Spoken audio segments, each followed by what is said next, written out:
Дорогие мамы, поздравляю вас с Международным женским днем.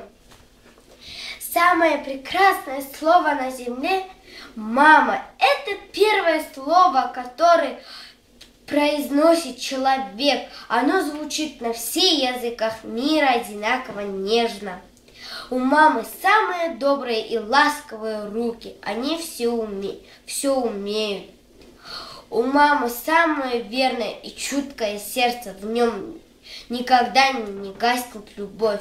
И сколько бы ни было тебе лет, 5 или 50, тебе всегда нужна мама. Ее ласка, ее взгляд.